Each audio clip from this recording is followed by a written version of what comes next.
Import DSTV parts using a variety of 3D formats.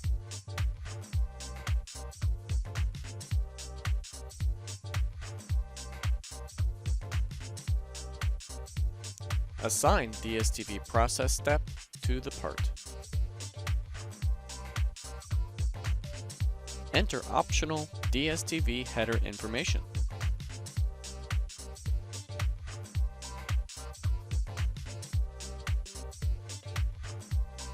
Orient automatically recognizes part length direction.